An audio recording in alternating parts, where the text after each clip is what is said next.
Welcome to கதை book channel. Ponniyin Selvan போன பகுதியோட தொடர்ச்சியை எந்த பகுதியில் பார்க்கலாம். வந்தியத்தேவன் கடலில் விழுந்து தத்தளிச்சப்போ பூங்குழலி அவனை காப்பாற்றுறதுக்காக அவனோட முகத்திலே ஓங்கி ஒரு குத்து விடுறா. வந்தியத்தேவன் தனக்கு உணர்வு வந்து கண்ணை திறந்து பார்த்தப்போ தன்னோட கண்ணு முன்னாடி பல்லாயிரம் தீப சுடர்கள் மின்றதை பார்த்தான். படகுல தான் அண்ணாந்து படுத்திருக்கிறதையும் தன்னோட இடுப்பு சுற்றி ஈரத்துணி மேலே கயிறு ஒன்று கட்டியிருக்கிறதையும் தெரிஞ்சுக்கிட்டான். ஜிலு ஜிலுன்னு குளிர்ந்த காற்று அவன் உடம்புல பட்டு எல்லையற்ற சுகத்தையும் அமைதியையும் கொடுத்தது. அமைதியான கடல்ல எழுந்த ஓங்கார நாதம் அவனோட உள்ளத்துல அபூர்வமான சாந்தியை உண்டாக்குச்சு. அந்த நாதத்துக்கிடையே ஒரு கீதமும் கேட்டுச்சு. அது என்ன கீதம்? அவன் இதுக்கு முன்னாடியே எங்கேயோ எப்பயோ கேட்டிருக்கான். காரிகையின் உள்ளந்தனிலே காற்று சுழன்றடிப்பதுமேன் அலைக்கடலும் மோய்ந்திருக்க அகக்கடல் தான் பொங்குவதேன். அந்த மாதிரி ஒரு பாட்டு தான் கேட்டுச்சு. ஆஹா, அது அந்த விசித்திரமான பொண்ணு பூங்குழலி. கொஞ்சம் நிமிர்ந்து உட்காந்து எதிர பார்த்தான். ஆமா, அவதான். காரிருளில் ஒரு மின்னல் மின்னி பல பொருட்களை ஒரு வினாடி பொழுதுல காட்டிடுறது மாதிரி முன்னிரவில் நடந்ததெல்லாம் வந்தியத்தேவனுக்கு பளிச்சுன்னு ஞாபகம் வந்தது.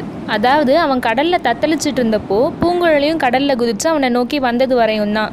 அப்புறம் நடந்தது ஒன்றும் அவனுக்கு நினைவில் இல்லை.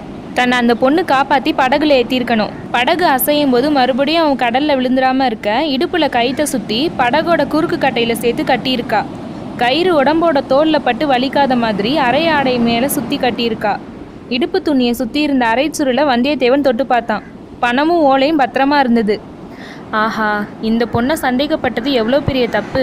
வேற விதமான துர்நோக்கம் இவளுக்கு இருந்தால் தன்னை காப்பாற்றிருக்க வேண்டிய அவசியமே இல்லையே. எப்படி தான் தன்னந்தனியாக செஞ்சாலோ. அபூர்வமான பொண்ணு தான் இவ. இதோ அவள் எழுந்திருக்கிறாளே. பாய்மரத்தில் பாயை கட்ட போறா. எவ்வளோ கஷ்டமான வேலை, அதுவும் தன்னந்தனியாக செய்கிறது. பூங்குழலி, ஓஹோ, முழிச்சுக்கிட்டியா? என் கட்டை அவுத்து விடு, நானும் உனக்கு உதவி செய்கிறேன். நீ சும்மா இருந்தால் போதும், அதுவே பெரிய உதவி. கயிறு அவுக்கணும்னா நீயே அவுத்துக்கலாம். ஆனால் மறுபடியும் கடலில் குதிச்சிடாத. பூங்குழலி பாய்மரத்தை தூக்கி நிறுத்தினா. அதில் பாயை விரித்து பறக்க விட்டா. படகு இப்போ வேகமாக போச்சு. சமுத்திரகுமாரி, தாகமாக இருக்கு. உப்பு தண்ணி குடிச்சிருக்கல்ல, தாகம் எடுக்காமல் என்ன செய்யும்?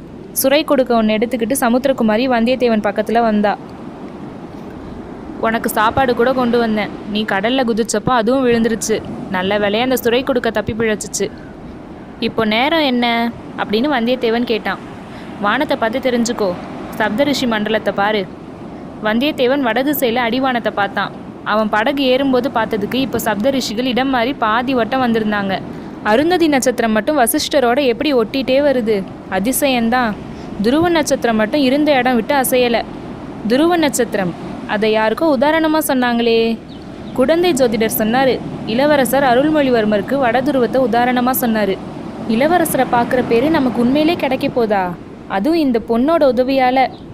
பூங்குழலி தன்னோட இடத்துல போய் உட்காந்துக்கிட்டா. நேரம் என்னன்னு தெரிஞ்சுதா? 3வது ஜாமத்தில் பாதி நடக்குது. காற்றும் திரும்பிருச்சு. பொழுது விடிய நாகத்தீவுக்கு போயிடுவோம் அப்படின்னு சொன்னான். நாகத்தீவா அப்படின்னு வந்தியத்தேவன் திடுக்கிட்டு கேட்டான். ஆமாம், இலங்கையோட வடபகுதி ஓரத்தில் பல தீவுகள் இருக்குது. அதில் ஒன்று தான் நாகத்தீவு. அதில் இறங்குனா மறுபடியும் கடலை கடக்கிற அவசியம் இல்லாமல் கரை வழியாகவே இலங்கை தீவை அடைஞ்சிடலாம். இலங்கையில் உன்னை நான் இறக்கி விட்டதுக்கப்புறம் என்ன செய்வ? இளவரசர் இருக்கிற இடத்த எப்படி கண்டுபிடிப்ப? இந்த கடலை கடக்கிறதுக்கு எனக்கு உதவி செஞ்ச கடவுள் அதுக்கும் உதவி செய்வார். கடவுள்கிட்ட உனக்கு அவ்வளோ நம்பிக்கை போல இருக்கு? நம்மளை மாதிரி அற்ப மனிதர்கள் காரியங்கள்லாம் கடவுள் சிரத்தை எடுத்துக்கிறாருன்னு நினைக்கிறியா? அவ்வளோ தூரம் நான் தத்துவ விசாரணை செஞ்சதில்லை. ஏதாவது கஷ்டமோ அபாயமோ வந்தால் கடவுளை பிரார்த்திப்பேன். கடவுளும் சமயத்தில் உதவி செய்வார். கடலில் எனக்கு படகு தள்ளுறதுக்காக கடவுள் ஒன்று அனுப்பி வச்சாருல. அவ்வளோ கர்வம் உனக்கு வேண்டாம்.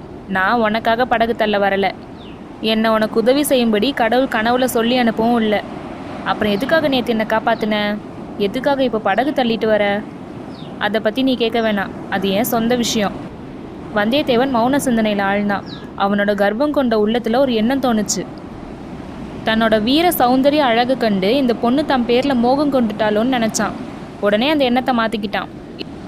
இவளோட பேச்சும் நடவடிக்கைகளும் அந்த மாதிரி யோசிக்க இடம் தரலை. வேற ஏதோ மர்மமான காரணம் இருக்குது. இவளோட வாயை பிடிங்க அதை தெரிஞ்சுக்கணும். ஒரு விஷயத்தை நினச்சா கொஞ்சம் எனக்கு கவலையாக தான் இருக்குது அப்படின்னு சொன்னான். இலங்கையில் காடும் மலையும் அதிகம்னு சொல்கிறாங்களே. இலங்கையில் பாதிக்கு மேலே காடும் மலையும் தான். அப்படிப்பட்ட காட்டு பிரதேசத்தில் இளவரசர் அருள்மொழிவர்மர் எங்கே இருக்காருன்னு தேடி கண்டுபிடிக்கணும். அது ஒன்றும் கஷ்டம் இல்லைன்னு கொஞ்சம் முன்னாடி சொன்னியே. ஆமாம் சொன்னேன். சூரியன் இருக்கிற இடத்த கண்டுபிடிக்கிறதுல என்ன கஷ்டம் இருக்க முடியும்னு முதல்ல நினச்சேன். இப்போ ஏன் வேறு விதமாக நினைக்கிற? சூரியனை மேகங்கள் மறைச்சிருக்கலாம், இல்லை கடலுக்கடியில் போயிருக்கலாம். இந்த சூரியனை எந்த மேகமும் கடலும் மறைச்சிட முடியாது. பொன்னியின் செல்வரை மறைக்கிற மேகமும் ஒளி பெறும், கடலும் ஜொலிக்கும். இளவரசரை பற்றி பேசும்போது இவளோட உற்சாகம் எப்படி பொங்குது! சோழ நாட்டு பிரஜைகள் மாதிரி இந்த பொண்ணு அவரை தெய்வமாக நினைக்கிறா. அருள்மொழிவர்மர் கிட்ட அப்படிப்பட்ட வசீகர சக்தி என்ன இருக்கும்? இந்த மாதிரி மனசில் நினச்சிக்கிட்டே, அப்படின்னா இலங்கையில் இளவரசரை கண்டுபிடிக்கிறது கஷ்டம் இல்லைன்னு நான் சொல்கிறேன் அப்படின்னு கேட்டான். சோழ சைன்யம் எங்கே இருக்குன்னு விசாரிச்சுட்டு போனால் இளவரசர் இருக்க இடம் தானாக தெரியுது. அதேப்படி இலங்கையில் பாதி அளவு சோழ சைன்யம் பரவி இருக்குன்னு கேள்விப்பட்டனே. அவ்வளோ பெரிய பிரதேசத்தில் இளவரசர் எங்கே இருக்காரோ, காட்டு வழிகளில் தேடி போய் அவரை கண்டுபிடிக்க அதிக நாள் ஆகலாம். இந்த ஓலையை உடனே அவர்கிட்ட சேர்ப்பிக்கணும். நீ தான் ஓலையை பார்த்துட்டியே, எவ்வளோ அவசரம்னு உனக்கு தெரிஞ்சிருக்குமே. அதுக்கு ஒரு வழி இருக்குது அப்படின்னு பூங்குழலி சொன்னான். காலையில் நாகத்தீவில் ஒன்று இறக்கி விடுறதா சொன்னேன்ல, நாகத்தீவுக்கு பக்கத்தில் பூதத்தீவுன்னு ஒன்று இருக்குது. தீவோட பேர் கேட்க பயங்கரமாக இருக்கே. பயப்படாத, ஆதியில் அந்த தீவின் பேர் போதத்தீவாக இருந்தது. புத்த பகவான் ஆகாச மார்க்கமாக இலங்கைக்கு வந்தப்போ முதல்ல அந்த தீவில் தான் இறங்கினாராம். அங்கே இருந்த அரச மரத்தடியில் உட்காந்து புத்த தர்மத்தை போதிச்சாராம். அதனால போதத்தீவுன்னு பேர் வந்தது. அப்புறம் பூதத்தீவுன்னு ஆகிருச்சாக்கும். ஆமாம், பூதத்தீவுன்ற பேரை கேட்ட உடனே உன்ன மாதிரி பலர் பயந்தாங்க. அப்புறம் அந்த தீவுக்கு சாதாரணமாக யாரும் போகிறதில்ல. பூதத்துக்கு பயப்படாதவங்க தான் போவாங்க. பூதத்தீவோட கரையில் ஒரு நாளிகை நேரம் நீ தாமதிச்சா பொன்னியின் செல்வர் இப்போ இலங்கையில் எங்கே இருக்காருன்னு விசாரிச்சுட்டு வந்து சொல்கிறேன். பூதத்தீவில் யாரை விசாரிப்ப? பூதத்தீவில் ஒரு பூதம் இருக்குது, அதை விசாரிப்பேன். அந்த பூதத்தை எனக்கும் காட்டுவல்ல? அதுதான் முடியாது. நீ என்னை தொடர்ந்து தீவுக்குள்ளே வரக்கூடாது. கரையில் படகை பார்த்துட்டு காத்திருக்கிறதா சத்தியம் செஞ்சு கொடுத்தா நான் போய் விசாரிச்சுட்டு வந்து சொல்லுவேன். சரி, அப்படியே ஆகட்டும் அப்படின்னு சொன்னான் வல்லவரையன். காற்று சுகமாக அடிச்சுது. பாய்மரத்தோட உதவியால் படகு விற்றுன்னு கடலை கிழிச்சிட்டு போச்சு. கடலோட ஓங்கார நாதம் கேட்டுகிட்டே இருந்தது. வந்தியத்தேவனோட கண்ணை சுழற்றிக்கிட்டு தூக்கம் வந்துச்சு. மறுபடியும் வந்தியத்தேவன் கண் விழிச்சு பார்த்தப்போ அவன் எதிரையும் சுற்றியும் பார்த்த காட்சி அவனை பிரமிக்க வச்சுது. கிழக்கே சூரியன் உதயமாகிட்டு இருந்தது. அங்கே கடல் உருக்கிவிட்ட தங்கம் மாதிரி தகன்னு இருந்தது. எதிரே 2 மரகத பிரதேசங்களுக்கு நடுவில் பார்த்தா அதே மாதிரி பல தீவுகள் தெரிஞ்சுது. இந்த காட்சியை பார்த்து மெய்மறந்து நினைவிழந்திருந்த வந்தியத்தேவனோட காதில் இது சொர்க்கம் இல்லை, இது இலங்கை அப்படின்ற வார்த்தைகள் விழுந்து அவனை முழிக்க வச்சுச்சு. ஆமாம், இது சொர்க்கமோன்னு நான் சந்தேகப்பட்டது உண்மைதான் அப்படின்னு சொன்னான் வந்தியத்தேவன்.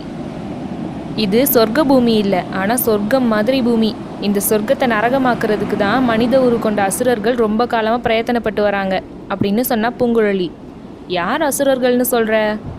உன்ன மாதிரி யுத்தமே தொழிலாக கொண்டவங்கள தான். சரி, என்ன சொல்கிற? எதிர தெரியுதே, அதுதான் பூதத்தீவு. வலப்புறத்தில் உள்ளது நாகத்தீவு. எங்கே போகட்டும்?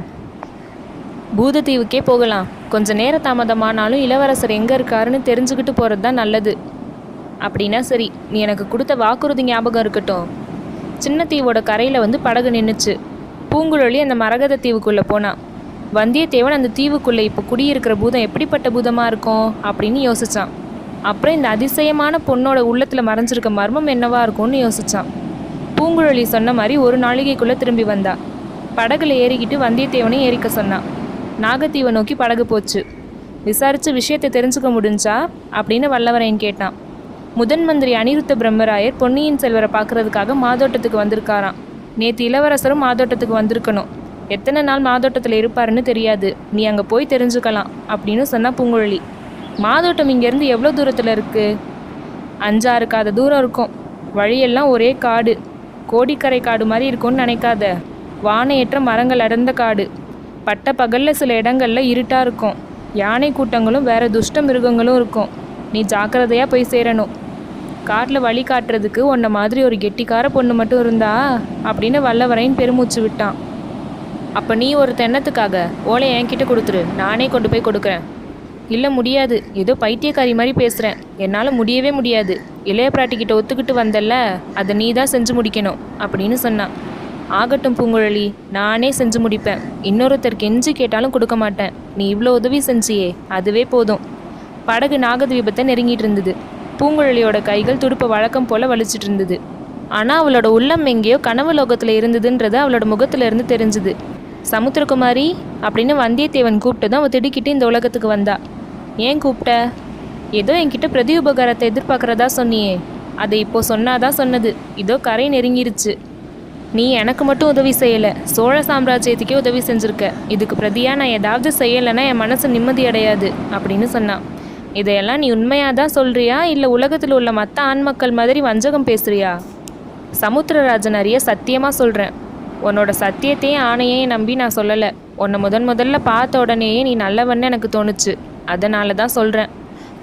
பொன்னியின் செல்வரை பார்த்து அவர்கிட்ட ஓலையை கொடுத்ததுக்கப்புறம் சொல்ல வேண்டியதெல்லாம் சொல்லி பேச வேண்டியதெல்லாம் பேசினதுக்கப்புறம் அவர் அவகாசத்தோடு இருக்கும்போது சமுத்திரகுமாரி அவங்களுக்கு ஞாபகம் இருக்கான்னு கேளு. ஞாபகம் இருக்குன்னு அவர் சொன்னால் அவள் தான் என்னை படகு வலிச்சிட்டு வந்து இலங்கையில் இறக்கி விட்டான்னு சொல்லு. பூங்குழலி, அவ்வளோ உயரத்துலையா நீ பறக்க பார்க்குற? சிட்டுக்குருவி ஒன்று ககனராஜாவான கருடன் பறக்கிற இடத்துக்கு நானும் போவேன்னு பறக்க தொடங்கலாமா? இது உனக்கு நல்லதில்லையே அப்படின்னு வந்தியத்தேவன் மனசில் நினச்சிட்டு, இதை சொல்லத்தானே இவ்வளோ தயங்குன? என்னமோ பெருசாக கேட்க போகிறேன்னு நினச்சேன். இளவரசர்கிட்ட கட்டாயம் நான் சொல்கிறேன். அவர் கேட்காம போனாலும் நானே சொல்கிறேன் அப்படின்னு சொன்னான். ஐயையோ, அவர் கேட்கலன்னா நீயா ஒன்றும் சொல்ல வேண்டாம். அதெல்லாம் முடியாது, சொல்லி தான் தீருவேன். என்ன சொல்லுவ? நடந்ததை நடந்தபடி தான் சொல்லுவேன். இளவரசே, பொன்னியின் செல்வரே, சமுத்திரகுமாரி உங்களுக்கு ஞாபகம் இருக்குல்ல? ஞாபகம் இல்லைன்னாலும் இப்போ ஞாபகப்படுத்திக்கோங்க. அவள் தான் என்னை பழுவேட்டரையரோட ஆட்கள் கிட்ட இருந்து சிக்காமல் காப்பாற்றினா. அவள் தான் தன்னந்தனியாக படகு தள்ளிட்டு வந்து என்னை இலங்கையில் சேர்த்தா. கடலில் விழுந்து தத்தளிச்ச என்ன அவள் தான் காப்பாற்றி படகுல ஏற்றி விட்டா. சமுத்திரகுமாரியோட உதவி இல்லைன்னா நான் உயிரோடு வந்து உங்களை பார்த்துருக்க முடியாது. இந்த ஓலையும் உங்களுக்கு கிடச்சிருக்காது அப்படின்னு சொல்லுவேன். சரிதானே? இதுவரையும் சொன்னது சரிதான். மேலே ஏதாவது சேர்த்துக்காத. இதையெல்லாம் நான் அவர்கிட்ட சொல்ல சொன்னதா சொல்லிடாத. சேச்சே, என்னை முழு பைத்தியம் நினச்சியா? இளவரசர் அதுக்கு ஏதாவது மறுமொழி சொன்னால் அதை உள்ளது உள்ளபடி என்கிட்ட சொல்லணும். கூட்டியோ குறைச்சோ சொல்லக்கூடாது. உன்னை மறுபடியும் நான் எங்கே பார்க்குறது? என்னை பார்க்குறதுல என்ன கஷ்டம்? கோடிக்கரையிலையோ இல்லை இந்த பூதத்தீவுலையோ இல்லை ரெண்டுக்கும் மத்தியில் படகுலையோ இருப்பேன். ஊருக்கு திரும்பும்போது இந்த வழியாக வந்தால் பூதத்தீவில் நீ இருக்கிறியான்னு பார்க்கட்டுமா? தீவுக்குள்ளே எந்த காரணத்தை கொண்டு நீ வரக்கூடாது. வந்தால் விபரீதமாகும். இந்த படகு கடலோரத்தில் இருக்கான்னு பாரு. இருந்தால் ஏதாவது ஒரு அடையாளம் வச்சு சத்தம் செய்யு. நான் நேற்று குயில் மாதிரி கூவுனனே, அந்த மாதிரி நீ கூவ முடியுமா? குயில் மாதிரி கூவ முடியாது, ஆனால் மயில் மாதிரி சத்தம் செய்வேன். இதை கேளு. வந்தியத்தேவன் வாயை கையால் மூடிட்டு மயில் கத்துற மாதிரி அகோரமான குரலில் கத்தி காட்டினான். அதை கேட்டு பூங்குழலி கலகலன்னு சிரிச்சா. படகு நாகத்தீவோட கரையை அணுகுச்சு. 2 பேரும் படகுல இருந்து இறங்கினாங்க. வந்தியத்தேவன் கரையில் ஏறி விடை பெற்றான். பூங்குழலி படகு திருப்பினான். வந்தியத்தேவன் சபலத்தோட திரும்பி பார்த்தான். உன்னோட வரேன்னு சொல்லி அவளும் வரமாட்டாளான்ற ஆசை அவனோட மனசில் இன்னும் கொஞ்சம் இருந்தது. ஆனால் பூங்குழலி அவனை கவனிக்கவே இல்லை. அதுக்குள்ளே அவள் கனவு லோகத்தில் சஞ்சரிக்க போயிட்டான்றது அவன் முகம் எடுத்து காட்டுச்சு.